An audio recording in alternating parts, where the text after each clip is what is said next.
Hi, Leslie Brown, Director of Customer Care. I'm going to talk to you a little bit about our customer care operations, which really is around billing operations primarily. Talk to you about our rates, how we calculate our Eco Plus rate and the Eco 100 surcharge, and then kind of walk through a little bit how to read the bill. So our customer care operations, essentially, we work in partnership with PG&E. We are a line item on PG&E's bill. In order for our charges to come through in PG&E's bill, we get data from PG&E. We have a data services provider, Calpine Energy Solutions, that does all the calculations for those rates, sends them back to PG&E. Calpine also contracts with an entity to manage a call center on our behalf that's in Santa Rosa.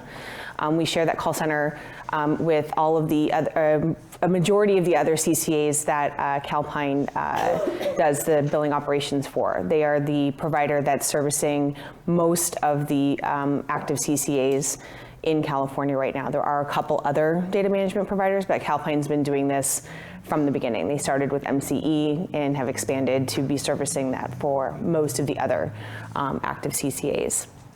Our customer call center answers basic questions that customers might have about what is this charge on my bill? I didn't know I signed up for this program. How do I know I'm saving money? It looks like an extra charge, those types of things. They also process opt-ups for customers who want to opt up to Eco 100. And then if somebody wants to return to PG&E as a bundled customer, they process those opt-out requests as well. And then we have a general email address that's published on our bill and published on a majority of our pieces that go out, which is an info@ email where customers can email with any questions they have about our service. That's received by myself and one of my team members, Michael Toda, and we respond to customers directly through that. So just to talk a little bit about our rates, Jan mentioned this in her opening, but we have two products, Eco Plus, which is the default enrollment option for vast majority of our customers. We calculate those rates to be a net 5% discount from PG&E on the generation side. How we go through that is PG&E actually has about 70 different rate tariffs. If you look at all of the different rate classes for residential, commercial, and agricultural customers, it's not obvious to most people that they have that many different rates because you only are on one rate. So you don't know necessarily what all of the other options are, and they're not open to all customers. So you can't, as a residential customer, you have a subset of rates that you can choose from. As a commercial customer, there are some rates you can choose from, some that you're assigned to based on your size. But within those different tariffs, there's actually about 390 different billing determinants. So we need to calculate a corresponding Eco Plus rate to align with every single one of those billing determinants. So peak, part peak, off peak rates for rates that have different time of use periods, seasonal, winter and summer. And then some other different charges for commercial customers, like demand charges that have generation charges that vary by season. So there's a lot of sort of complexity going on behind the scenes, which you wouldn't know about and you shouldn't know about, but we're doing it. So every time there is a rate adjustment on PG&E's side, my group evaluates what that rate change looks like, determines whether or not we need to make some corresponding adjustments to our rates to maintain that net 5% discount that we've committed to, that the board's committed to for customers. And then if we need to make a rate change, we'll do the calculations and send those off to Calpine, our data management provider, to implement for customers. So just to walk you through a little bit about what we go through when we're doing a rate change, we're not just taking a look at PG&E's generation rate. we also have to take a look at a couple other fees in order to make sure that we're calculating our rates effectively so that the customer gets a net 5% discount in the end. For customers that are taking service from a CCA, PG&E charges two distinct fees. One is the PCIA, the Power Charge Indifference Adjustment. It's like an exit fee to compensate PG&E for power contracts that they already entered into on the customer's behalf, assuming that those customers were going to be their customers for the future, the next 10, 15, 20 years. So they signed some long-term contracts in the past in order to not have to pass those fees on to, or those contracts, those liabilities onto existing customers that are remaining PG&E bundled customers. PG&E is able to assess an exit fee to community choice aggregation customers. This is a big point of contention. There's been a lot of conversation about this over the years. We're moving forward on it, but that is a big part of what we have to take into consideration when we are calculating what we're charging customers. What are they going to be charged by PG&E and PCIA, and then the franchise fee surcharge, which is a pass-through surcharge that actually goes to municipalities, and it's much smaller, but we do have to take it into consideration. So to do our rate calculation, we start with PG&E's generation rate, multiply that by 95%, because that's where we want to get to, is the net cost for the customer. Back out the PCIA, back out the franchise fee, and that is what our Eco Plus rate is. So if you take a look here, this is just an example from like an E1 rate, which is a basic residential rate. Most of our residential customers are on E1 right now. The generation rate from PG&E is just under 12 cents a kilowatt hour. So we take that by 95%, subtract out what the PCIA is for our service territory for a residential customer, which is about 3 cents a kilowatt hour, subtract out the franchise fee, and then we know we need to get to 8 cents. So that's what we charge. We're collecting about 8.5 cents versus PG&E collecting almost 12 cents on that one particular rate class. So our rates are actually quite a bit lower, but because we have to factor in what the customer is going to be charged for PCIA and franchise fee, that's where we're at. Oh wait, can you walk through the next? What is? So this is the net cost to the customer here. So we're charging this. This is what our Eco Plus rate is here, but the net cost to the customer is our Eco Plus rate plus the PCIA plus the franchise fee. So we're just adding these two back in.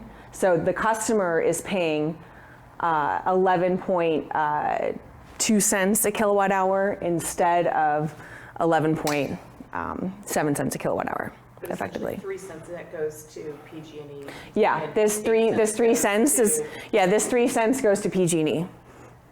Right, or this 2.7 cents go to PG&E. This actually goes to the jurisdiction, but that right there goes straight to PG&E. We go through this complicated calculation for all 390 rates, and then all these things, these charges show up on multiple pages on the PG&E bill. Yeah. And you have to be a math wizard and a map wizard to figure out where everything is, to actually figure out that this is actually, that you're actually getting 95% or 5% discount on the PG&E's rate. So we try to communicate it very simply to people. It's a net 5% discount, but in order to actually figure out what that looks like, you have to do a fair bit of math over multiple pages of the billing statement to validate that. And the FFS, that's the franchise fee, is that right? The franchise fee is it's essentially a jurisdictional pass-through. So it's and it's very small, but it is something that's charged separately for CCA customers, which is why we factor it into our rate costs. It's roped into the bundled rate if you're a bundled customer from PG&E, but they line item it out for CCA customers. And it goes back to the city because the city's actually paying something to PG&E It's- for it, so it's like a cost. Yeah, it's, Franchise fee, so It's it a goes back to franchise the fee. city for the use for right away. yeah, right away, essentially, yeah. Okay. It's essentially a tax, right? It is a tax, yeah, but they line item it out separately for CCA customers, essentially so that the jurisdiction isn't negatively impacted by getting it a lower assessment. It makes it an even, whether or not you're a bundled customer or you're a CCA customer, which is why it's line itemed out for a CCA. Yeah, the nice way to explain is each one of the municipalities way back when has signed an agreement with PG&E, and it dictates what terms, like San Francisco, PG&E has to move for any work of the city. So that costs PG&E about $100 million a year to move all their stuff inside the city to get out of the way of water lines and sewer lines and other city projects. But, you know, they vary. They've been signed anywhere from the early 1900s to probably 50s or 60s, and they vary with how much PG&E pays to change, you know, to pay yearly as a tax. And so it gets very, very complicated, is the nice way to put it. At the city level, we see it for lots of different services, Yeah. cable and Yeah. garbage. So just to, summarize it again, when we're doing the for an E1 customer, which is actually one of the more simpler rates to calculate, we take a look at whatever PG&E is charging for generation, multiply that by 95%, subtract that out, the PCA and franchise fee, and get the Eco Plus rate. So the PG&E rate would be this. Our rate is this, which is about 70%. So it's actually about a 30% discount from PG&E, but the customer pays this net effective. And the franchise fee is included in PG&E's rate up there. Right? Yes, in this rate it's included. Yeah. And then just a word on Eco 100. Eco 100 is a 1 cent per kilowatt hour upgrade that you can add to any rate schedule. So it's a flat 1 cent per kilowatt hour that could be added to any customer. And for a customer who selects it, it is show up as a separate line item. So you would see the Eco 100 charge separate in the billing details from the regular PCE charges. And then just to sort of quickly walk through how to read your bill. So this is an example of a page 1 of a residential customer bill from PG&E. You've got your account number up there. You've got the current PG&E electric delivery charges, which is the transmission delivery charges plus the surcharges that PG&E charges. Then you have the Peninsula Clean Energy generation charges as a separate line item. And this is where most people get a little bit confused. If they haven't looked at their bill in a while, they didn't pay attention to any of the enrollment notices we sent, they take a look at this, they're like, wait, why am I paying twice for electricity? This is like one electric, why am I paying twice here? And so those are most of the conversations that we end up having if they contact our call center, is explaining what this is. And then you've got your gas charges. So you've got your total bill here. Now, PG&E's charges are detailed out on a separate page, on page 3, where you see the regular bundled charges up here, and then they have to back out the generation credit. So because their customer is not taking generation service from PG&E, they're taking that from PCE, PG&E has to give them a credit. So they're backing out, this is what PG&E would have charged, $35 for generation. And then they add in their surcharges, the PCIA and the franchise fee. So you get a net total of $43.45 that the customer is paying to PG&E. and then the PCE charges. So you can see our charges here, 25, 33, quite a bit less than that $35 that PG&E would have charged for generation. But because we're factoring in these surcharges here, if you do the whole math out, it ends up being a net 5% discount. You can see why customers are confused about whether they're really getting a 5% discount. Yeah. My husband's convinced it's all a scam and he's paying more. Happy to walk him through And we it. have no ability to adjust the structure. Yeah. The process to get changes on the billing statements so that things might be a little bit more clear is a very arduous multi-year process. I think the last time there was a significant update to PG&E's billing statements was around 2012. 13 maybe.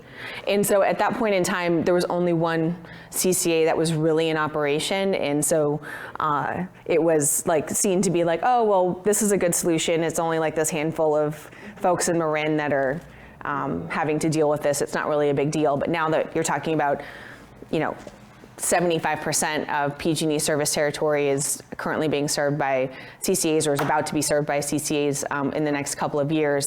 This billing presentment is obviously not a good solution for everybody. So there are conversations about readdressing that, but the process to go through the PUC to change this is very arduous, and it's a multi-year stakeholder engagement process. So it's not likely that this is actually going to change anytime soon. So because the PCIA is actually compensating for contracts that they currently have, as they roll off those contracts knowing that they're not going to have new customers, is there any chance that? Yeah, see, I'm going to leave that to Jeremy to answer, because that is the crux of that argument. But that is what our friends over in the regulatory spend a lot of time in. So, okay, yeah. Yeah, the only question is the PG&E charges include transmission, distribution, and their secondary wiring, not just the transmission. Yeah, so it is the whole distribution system, and then there's a bunch of other sort of surcharges baked in there, like the non-bypassable stuff for like the bond fees and all kinds of other items. Yeah. So We say T&D to simplify it, but there actually is a lot of stuff rolled into that. So, Okay. Just noticed my name tag's actually a little out of date too, but I'm Jeremy Wayne. I'm on the policy team. I am the manager of regulatory affairs. I'm here standing in for Joseph Wiedemann, the director of the department. Happens to be his birthday weekend, so he asked me nicely if I could do this for him. I'm happy to do so. I recognize we've got 30 minutes, and I'm the last presentation before lunch.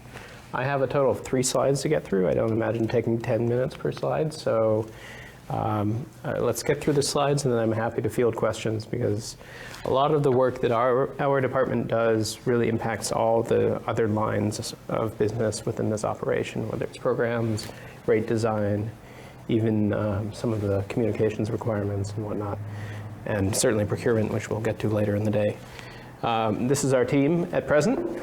Joseph Wiedemann, the director, myself, and my colleague Doug Karpa.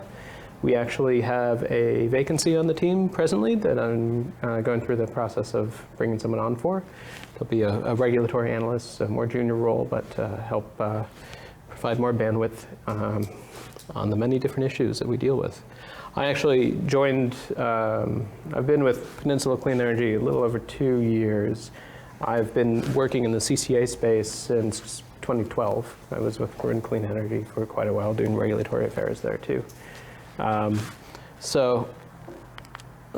We work with a broad spectrum of different agencies. I would say the vast majority of our work focuses on both the legislature and the Public Utilities Commission. Joseph predominantly covers the legislative side of our team, so I'm not going to get into the depth of that. But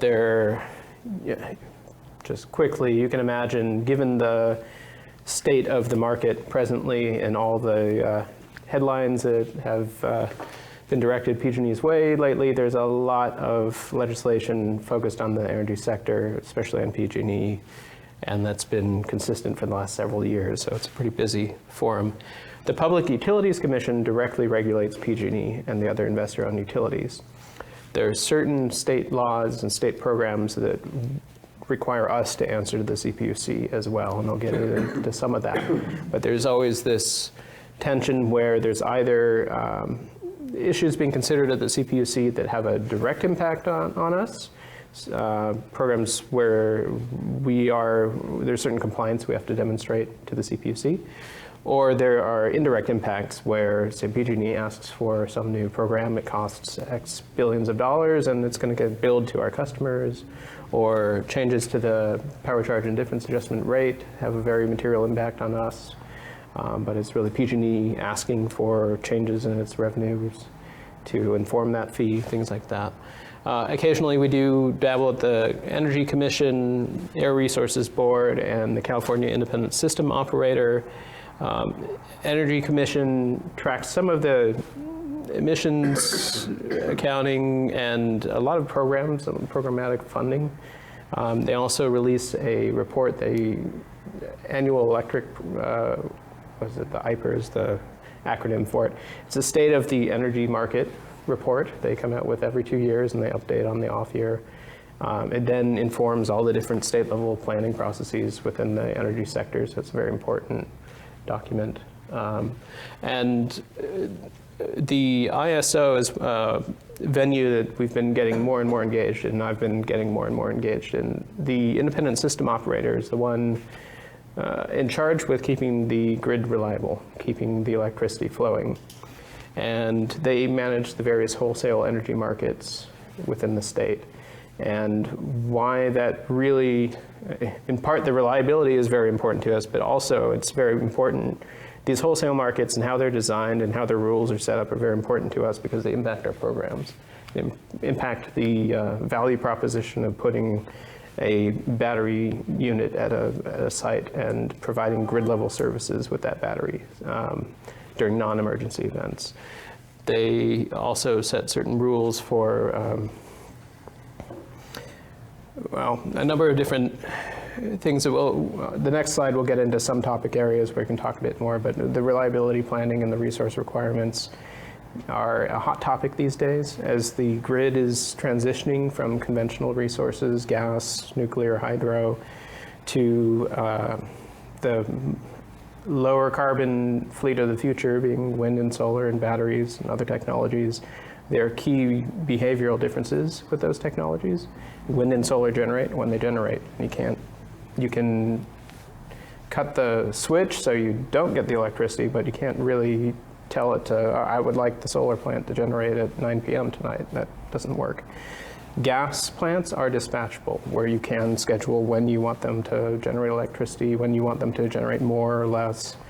And so as we start trying to retire those types of resources that can really generate through the full 24 hours of the day and with some controllability, and we start to replace that with resources where you can't control the generation, and then resources like batteries and energy storage that you can control the release of energy, but they themselves don't generate the energy. It gets far more complex. And that really relates into a lot of our procurement planning and some of the broader state discussions about the planning of the energy market going forward.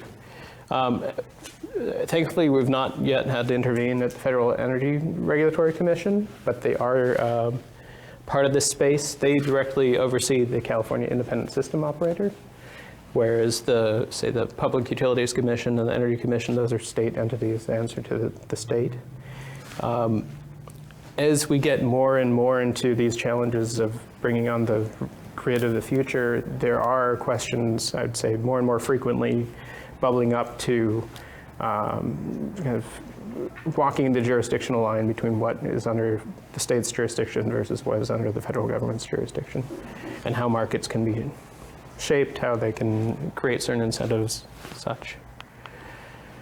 These are some of the topic areas that we spend a lot of time on. And Leslie already primed you on the first one there, the power charge and difference adjustment. This is a fee that all of our customers pay. The fee varies based upon which class that customer is a part of. So are they residential, commercial, industrial? There's some municipal rates, agricultural rates, et cetera. Each one has a different rate that they pay. This is updated annually, and there have been some recent proceedings at the Commission that have attempted to overhaul the way this fee is calculated or the way it's created. The premise is that the charges that are passed through to our customer due to these legacy commitments should only be the portion of their costs that are above market value. The idea being if they have excess electricity, they can sell it in the market. And so it's really only the above market costs that our customers should be stuck with. How you exactly come up with the market value of the energy, the renewable attributes, the capacity is a complicated and somewhat arbitrary argument that we go into year after year after year with the Commission and PG&E. Again, this rate changes every year. We actually just this last week got a decision approved by the Public Utilities Commission that allows PG&E to set its 2020 rates. So it will adjust all of the different generation rates across all the different schedules. It also adjusts this power charge and difference adjustment rate. So that will be going into effect May 1. Typically it goes into effect January 1, but there's been so much going on in the policy space and so much new complexity being drummed up that for the last 4 years, they've had delays in setting the annual rate well into midway into the year. It seems They- that would, Sorry, Yeah. they agreed, as the PUC agreed, that the charge is what you stated, the amount that's in excess of the fair market value?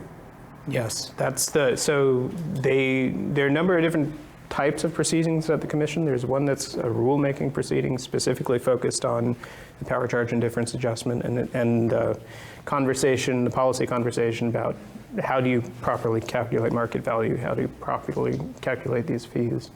And there's been a couple of decisions in that case. There's a first phase and a second phase. The second phase is still being resolved, but the first phase set the new methodology. And in issuing that decision on that part of the case, that was the Commission's statement of this is how we deem it fair to calculate the market value of this power and what is above market value. So yes, they have a methodology that they've blessed, and that's the way of establishing market value. Now we, as competitors in the marketplace, seeing the prices that we see and then seeing the fees that we see, we have some differing opinions about how accurate those market valuations are.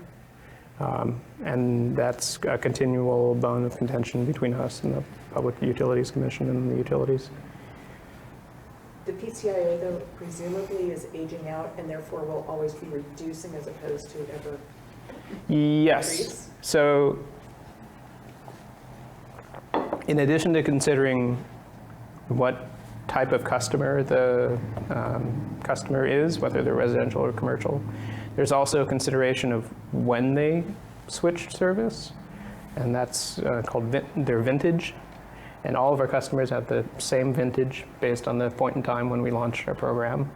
And that sets the start of the exposure of their cost responsibility, but then there are term limits, there are durations for these various contracts that PG&E is committed to. The challenge is a lot of these contracts came about at the jump starting of the Renewable Portfolio Standard program, and at that point there really was little to no renewable energy industry, and so there was a strong belief that we needed to make the incentives really, really good to get the industry up and going and get the resources built. So a lot of those contracts are 20-year contracts. And the majority of them for that RPS program were signed in 2009, 2010, 2011, in that range. So add on 20 years from that, and it's still going to be a while before we start to see these contracts roll off. There are some contracts for other resources like conventional resources, gas resources. They may have shorter durations that we'll slowly see come out of the total portfolio, but the majority of it is there for a long time. And actually, when I was working at MCE, we asked a question of PG&E for MCE's vintage, which is a bit earlier than Peninsula's. When would be the last year that CCA customers would pay the PCIA? And the response, I think, was 2043. So there are a few contracts in there that are very, very old contracts with very, very exceptional terms that may linger. There may be a very long tail with a very de minimis fee remaining, but it's exactly that shape and the roll-off is an important question, and one that we spend a lot of time getting into the analysis of. Challenges, this is all market-sensitive information too, so we need to work with technical experts that understand this material, that are willing to sign on to non-disclosure agreements and act on our behalf in a way, but we as the competitor can't get all the information that we would need to have that perfect plot of this is what this charge is going to be for the next 30 years. And there's no impact on those underwater contracts through the bankruptcy proceeding? Presently, I've seen no efforts, and I think PG&E saw a headline or two more recently recommitting to honoring all of those contracts. Why would PG&E need to? They're completely paid for by us. Yeah, If they were really underwater, they'd want to get out of them. Yeah, so They don't care, right? a lot of these contracts are very political beasts in their nature, and some of these early renewable contracts are well above market value, well above anything that we're seeing in the market now, 5-6 times what we're seeing in the market now. So this is a burden that, and to be fair, these costs are being borne by PG&E's bundled customers as well. All ratepayers within PG&E's service area are helping to shoulder these costs, but there is this lingering question of how long is long enough to fairly carry this burden, and especially as we're trying to better serve the lower income segments of our population, and with the fire risks that are going on and all these new fees that are being layered into the other parts of the bill, there's some real questions that need to be asked about how can we bring the rates back down, how can we make electricity service at large more affordable, especially also in programs advancing electric vehicles. We want the value proposition of using electricity versus paying for gas to be a good proposition. If the electricity rates are too high, it's not a very competitive alternative. Could you comment on, well, it's not obvious to me why the PCIA keeps going up, but it does keep going up, and as it goes up, it does go up every adjustment, and it will go up again this time too, significantly. And when it goes up, even if PG&E doesn't change its rates, you can see the calculation earlier that it just cuts into our rates and reduces our revenue for the same amount of service. Fortunately, they also have generally increased their rates too, so some of that PCIA increase has been mitigated by the PG&E generation rate. But you have the same reaction, which is why, if it's related to historical analysis and contracts, why does it keep going up? Maybe you the main factor, there, say for our customers, our vintage, there really aren't any new contractual commitments being layered on at this point. There's a lag between when they ink a deal and it starts generating energy and when it goes into the math. But that really isn't a factor for us. It's really the declining market value for the premium associated with renewable energy, with greenhouse gas-free energy. Back in 2009, 2010, again, there was no renewable energy industry yet, and so people were willing to pay a very, very high premium for that, the cleanliness of that electricity supply. The market valuation considers what we call the brown power of the electricity, which is just the cost of electricity without any kind of environmental consideration. Then there's the renewable attribute, or the renewable energy credit. There's that renewable premium, and then there's a capacity value. And the capacity value does fluctuate too year by year, but that's a little more complex in that the values, the transacting prices of the capacity market fluctuate both upwards and downwards over time. We've seen a rise actually recently in terms of capacity costs. So that should actually help reduce the power charge to a degree. But it's really that rapidly declining premium for renewable energy that now we're seeing. You'll see in the trade articles and whatnot, municipal utilities will announce the latest deals that they've signed, and there'll be a solar plus storage deal that's cheaper than the going rate of brown power in the wholesale energy markets. So it's gotten to the point where it really should not cost much, if any, more for the renewable attribute to come along with the electricity. It's more now a question of, can you get the electricity generated at the right time of day for when you need it?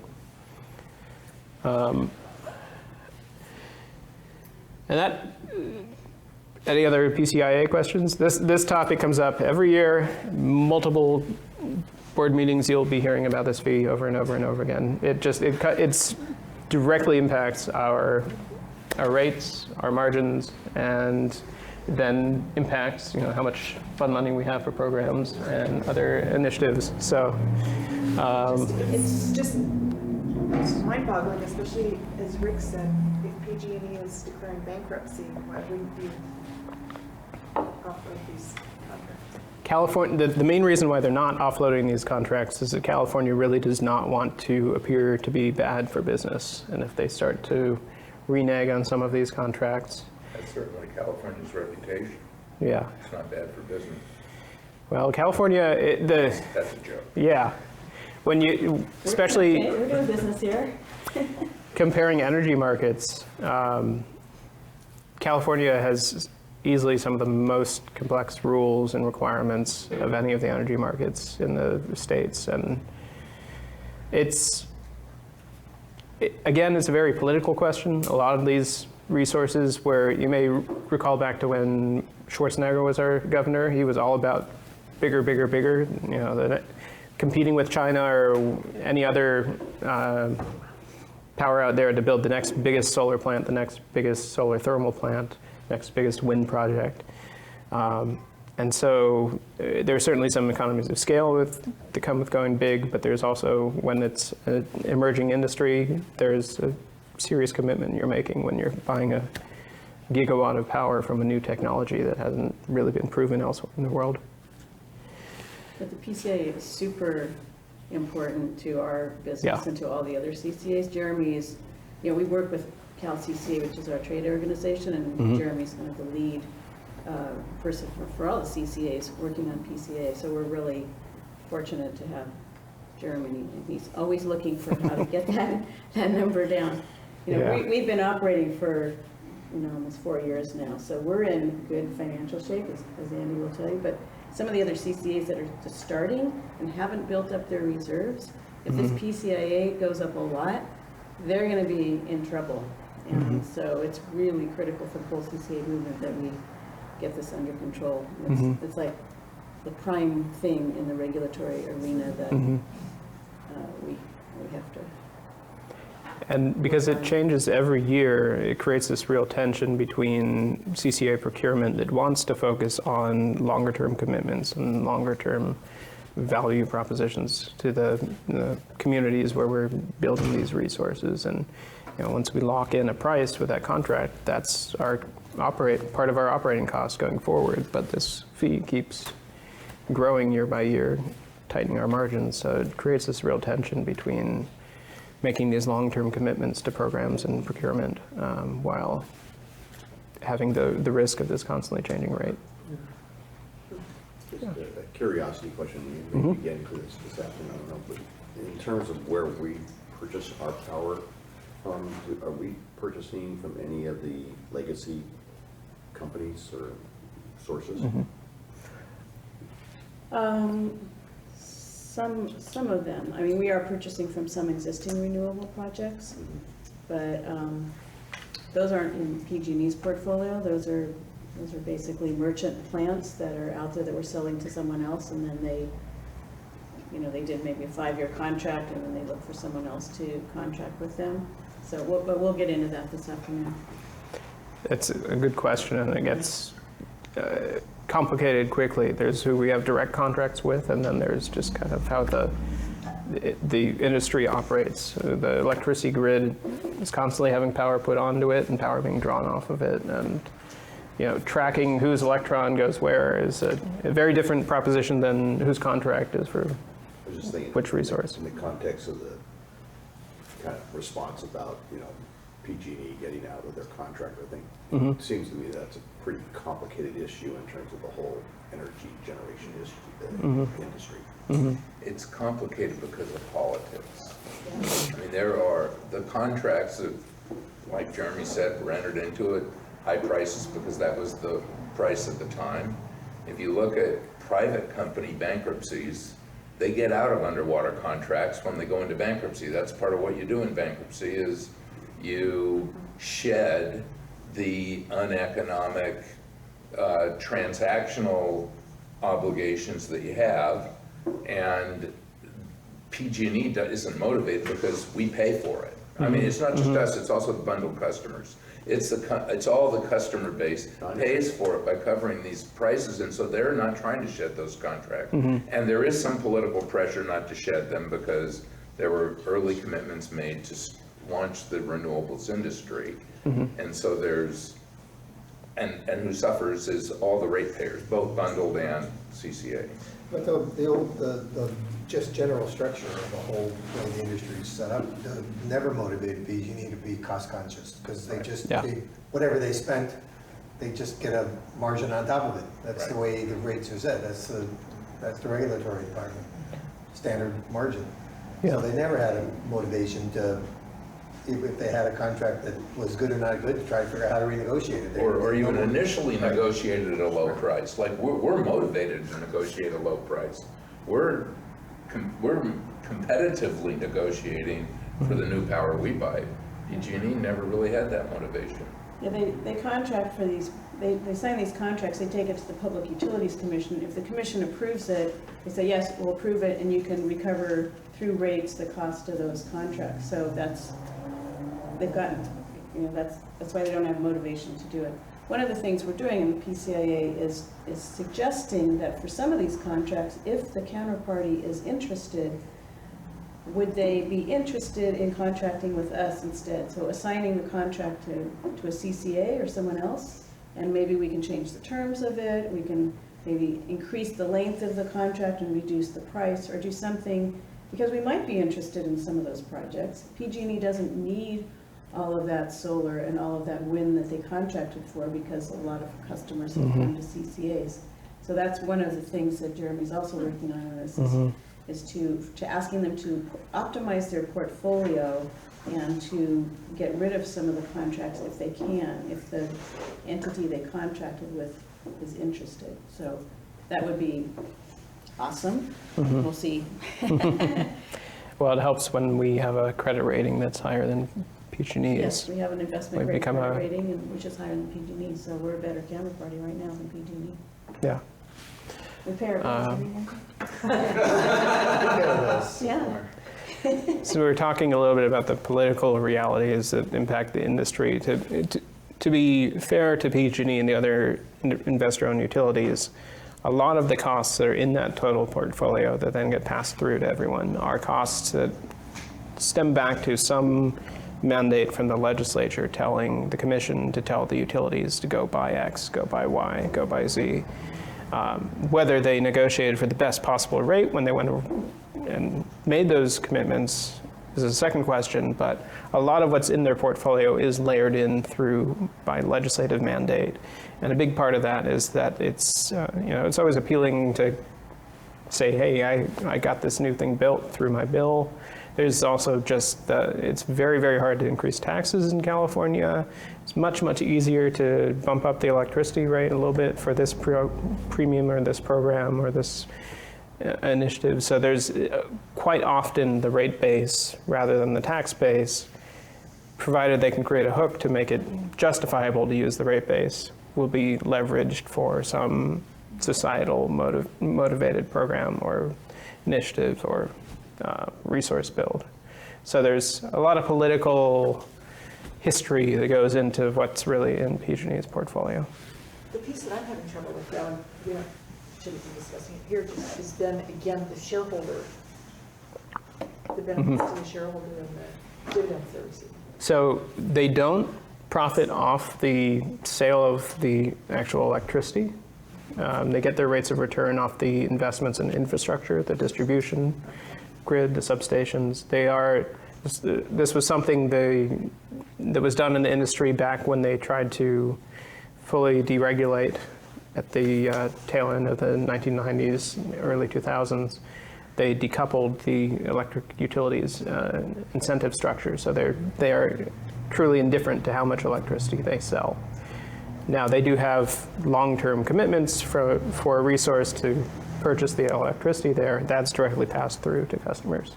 And thanks to the PCIA, it's directly passed through to any customer that's ever been part of their service, effectively.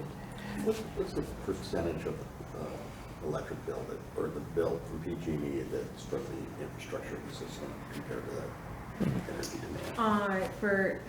In like the bundled rates, it does depend on the rate class, so it does depend on the customer, but it's about like, 60-40, 50-50-ish, so more transmission distribution than on the generation side. And that's gonna go up. Yeah. The wildfire Yeah. allocations. It's the more expensive part of the system to operate, Yeah. for sure. Yeah. It's also going up because they're losing the generation, so they're not motivated to increase the rates related to generation. Yeah. We don't have to go into all these topics, but this is kind of a sampling of all the different major topics that the policy team covers. Resource adequacy is a pretty detailed subject, but in electricity, there are really two products. There's the electricity, and then there's what's called capacity, which is the potential for a power plant. Let's say it's the potential throughput of electricity that it could provide at any point in time. And this RA program, resource adequacy, exists. It's a state program to make sure there are enough power plants online and under contract to provide the electricity to match demand throughout any point in the year, and to make sure that the operations stay reliable and make sure that the demand doesn't outstrip the supply. There's other reliability issues that come up in other spaces that deal with the wires and poles and that side, but the RA program is really about making sure there's an adequate generation fleet to meet the demand that we have. Direct access. Wait, can I ask you a question about that? Can you give us kind of a gut feel or general assessment of the RA related to natural gas plants versus the RA related to solar facilities? Fair question. So it gets complicated quickly because there are a whole layering of different rules that evaluate how much capacity a power plant can be rated at providing. And some of those rules, a very important rule that impacts our line of business, are what we call the effective load carrying capacity. I'm forgetting the last C. ELCC is the acronym. It's a way of derating certain technologies that have capacity but are perhaps providing that capacity at the wrong time of day. So both solar and wind have ELCC ratings. And I believe the ELCC is at about 17%, 16% for solar. All the time, Yeah, so for 100 megawatts of a solar facility, only about 17 megawatts of that are being counted as capacity. Whereas with the gas plant, they don't have these ELCC factors. They do have certain operational considerations that they have to factor for, and they might slightly derate the plant over the true peak capacity you could provide. But if it's a 1,000 megawatt facility, the capacity rating is probably going to be very close to 1,900 and something as their maximum capacity. So there's a lot of capacity value that comes out of the legacy fleet. There's not a lot of capacity that comes out of wind and solar in particular. Solar is in the 16 to 17% range, is that I right? believe I'd have to, No, but just yeah, roughly. roughly, yeah. So there are, and I think wind has a slightly better ELCC rating, but it gets back to this question of generating the electricity during the right points, the right hours within the day to match demand. And if there's battery backup to the solar, does that increase Yes. the capacity rating? And a very live debate ongoing at the commission and the ISO right now is what happens when you have solar and a battery connected to one another. How do you determine the RA value for that resource? So that And it depends. Influx. There's an interim counting rule that's in place, and there's live discussions in the present resource adequacy case at the commission right now, talking about what they call hybrid resources, which are predominantly batteries plus solar. And roughly, if you have battery backup to a solar grid, what does that increase it to from 16 to 17%? So the way that the interim rule is set up, it's effectively the larger the two. So if you've got 100 megawatts of solar, it's only with ELCC rated at 17 megawatts, and you add batteries to it. If your batteries are less than 17 megawatts of battery capacity, you'll still only get 17 megawatts of rated RA for that. If you put in a 20 megawatt battery, you'll get 20 rather than the 17. And if you put in a 50 There's no megawatt additive. battery, you'll get 50. You get 50, but the commission's getting, there's some nervousness about whether you'll have enough generation to really keep that battery fully charged to then provide the capacity during the time of day when it's needed. So there's some live So as you debate increase going the on. battery size, there's some reduction. You're not going to get 100% of increase because of concern that you may not be able to fully charge the whole thing. That's not there yet in the methodology, but that's part of the discussions going on. Or what are those, should we consider the ratio of how big the solar is plus how big the battery is when determining how we value these resources? And it gets complicated very quickly. If you have the resources separately metered and separately interconnected, they can be counted in one way. If they're all behind a single meter, it can be counted a different way. There's also tax laws and tax incentives that have to be considered that constrain how these resources can be performed. So the rabbit hole goes very, very deep on this one. And there's a lot of parties that are, you can imagine, a lot of the developers out there that are very interested in putting solar and batteries on everyone's homes that are very, very, very interested in making sure that these valuations are done right and fairly value their resources relative to And when do you think others. those rules will be promulgated?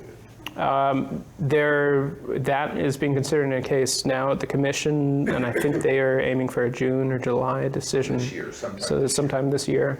There's, on the ISO's side, there's some similar discussions being had, and they have an initiative. I'd have to go back to check when that one's wrapping up. But again, within the year is the aim to have certain RA refinements on the ISO side put into place as well.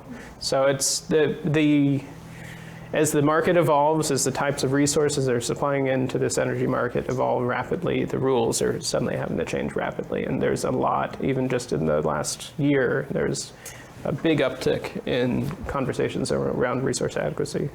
Sorry, one more question. Does our resiliency RFP cover both the RA that would be associated with solar grids and the RA that would be associated with solar plus batteries? So, Which RFP? well, we did this RFP that we got a bunch of responses to. The resilience resource development, resiliency yeah. RFP where we're gonna buy RA from the RFP respondents. I mean, we have to decide exactly who. Yeah. I don't think we finished that yet. Yep. But we're in the process of doing that, and that'll be decided imminently. Yeah. And we're agreeing to buy RA from them, and so Yes. the question is, does that cover RA for solar alone, or just solar plus batteries?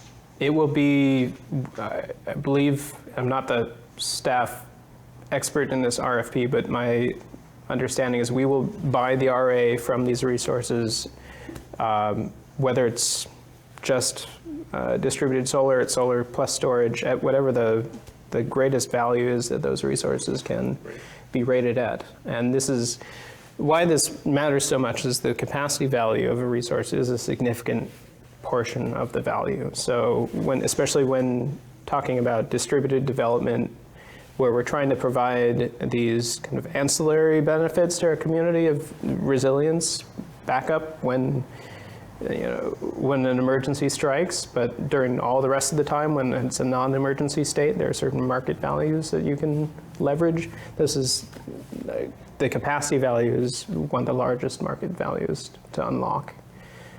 So that is the one that all the solar and storage developers are chasing after. And there are differences between whether it's on your house, behind your meter, and you're a end user, a consumer, versus it's a solar and storage power plant that's being built to be a wholesale provider into the market.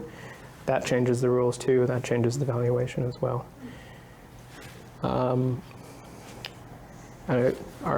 Yeah.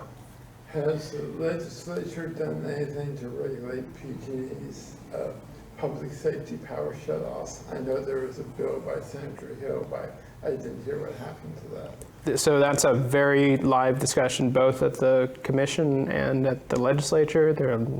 I wish Joe were here to respond to that, because I would wager there's probably half a dozen bills in the legislature right now trying to evaluate the PSPS events and the shareholder liability that should be borne from those events, and what our new normal going forward looks like, since PG&E's asserted that we'll be dealing with this for the next 10 years.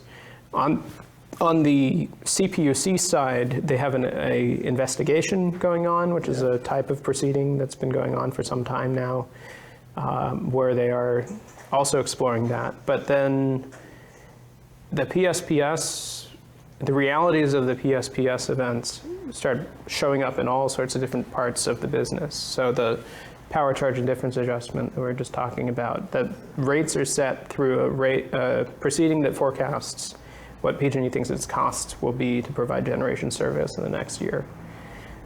They don't anticipate PSPS events in their forecast.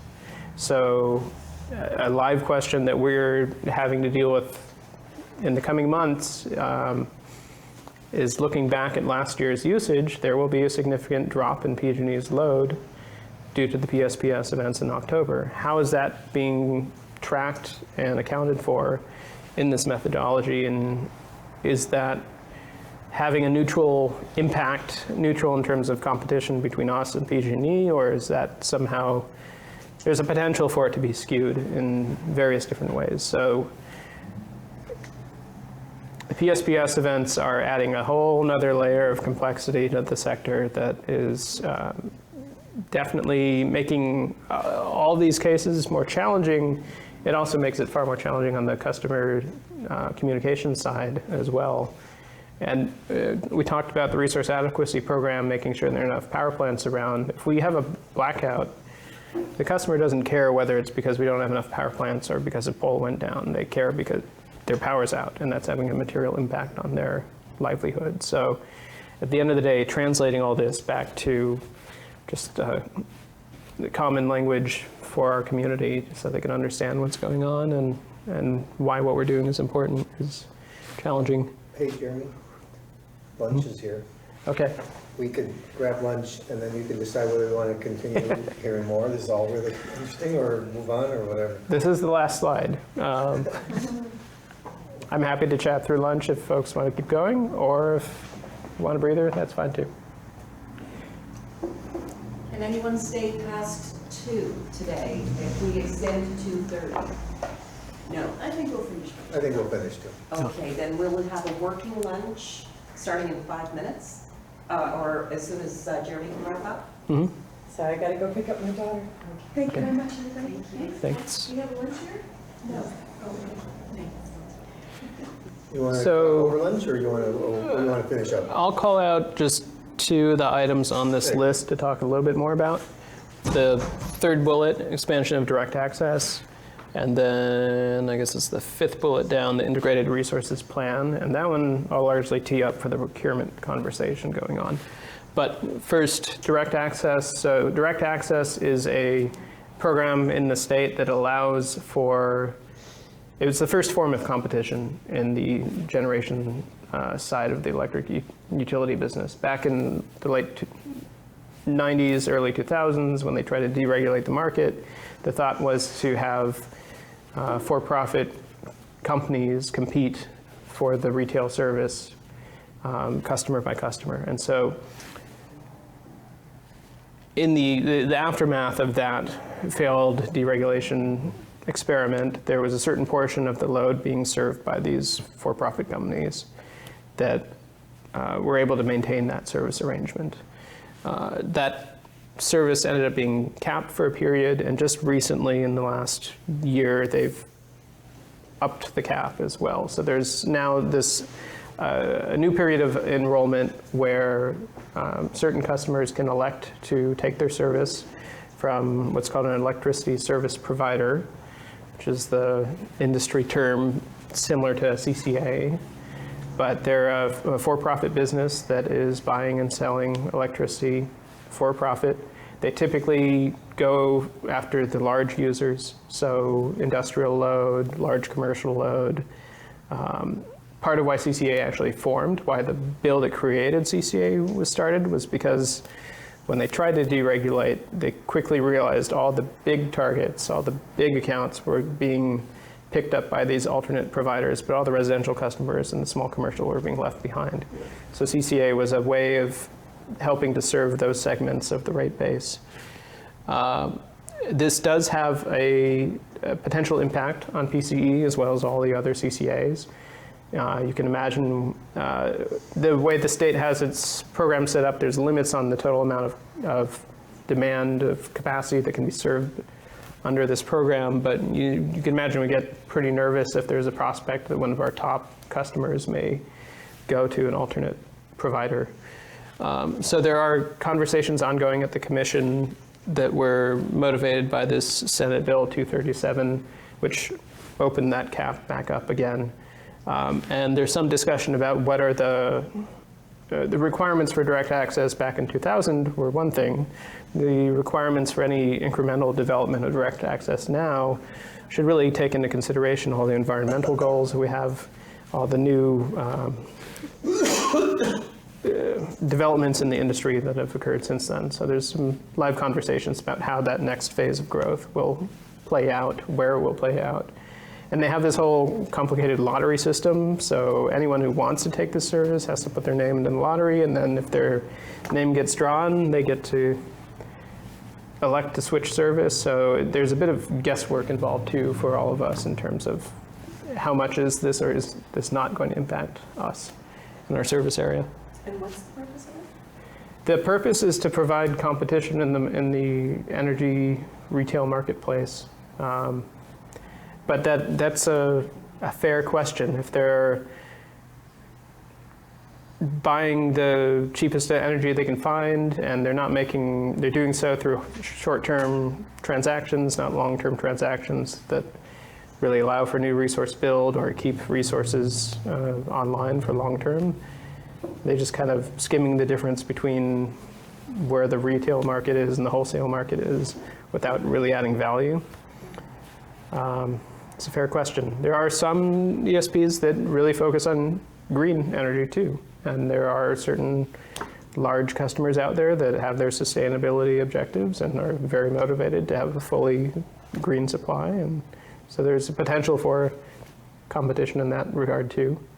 So it gets back into KJ's line of work of what is the PCE brand about, and what is the long-term value proposition that we provide to our communities? Why is it that much more important to go with us versus a for-profit alternative? And then the last bullet, integrated resource planning. This is a new state program that's been going for a few years now, but it's a way of looking at as much of the energy sector as the Public Utilities Commission has jurisdiction over, looking at that and looking at the forward plan for any new resource build any changes in demand that they anticipate, and how that fits into our state's environmental goals, making sure we meet the greenhouse gas reduction goals that we have set forward.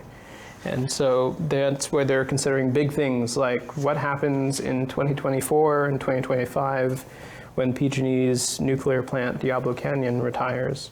What do we replace that with? Who should be buying the new resources to do that replacement? As PG&E keeps losing its load, maybe they shouldn't be the one to buy that new resource. It should be all the CCAs pitching in. So it's a very active forum. My colleague Doug is leading our ventures there, but has a very, very material impact on our procurement and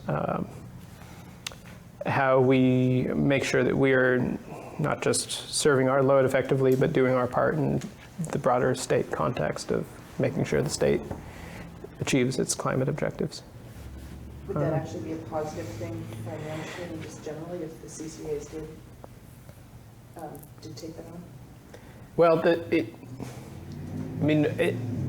some of What you the wish for? some of it we're already doing just based upon our own board's objectives set forward. We actually, I would say, have some of the most ambitious objectives for our procurement, being both greenhouse gas free and high renewable premiums, but it's really the target to have our supply and demand matched in real time. That's one of our board objectives. That's really pushing us to be on the forefront of these conversations about industry transformation. And as I talked about earlier, if we take these gas plants offline that can really provide the power at any hour in the day, start plugging in solar and wind and batteries, it gets much more complicated to make sure you can provide electricity at 2 in the morning if needed, or 10 at night if needed. And so a lot of our procurement that we're entering into for our board established goals are kind of bounds ahead of what's being considered in the state planning processes, but the state does then identify needs at the collective level and signals the opportunity for us to procure to carry our weight, our share of that need. And it falls back to us to figure out how we can fit that into our pre-existing plans, or whether that is some additional premium that comes with being just part of the state narrative and the energy sector narrative. These sorts of market questions are very, very new market questions. When I was at MCE back when, and they were the only CCA around, and they served 60,000 accounts, it was very easy to just kind of ignore the complexity that CCA provided. And just now that CCA is, especially in PG&E service area, so widespread, but also in Southern California, Edison with CPA operating now, CCA serve a very significant portion of the state's load, and so we really need to be part of all of these industry level conversations of what's the path forward. So I'm sure there's a lot to cover, and we are dabbling in a lot of different spaces. I'm happy to field questions mid-lunch too, offline or after hours. And these sorts of topics are going to come up time and again at the board meetings going forward. So you'll certainly hear more on each of these.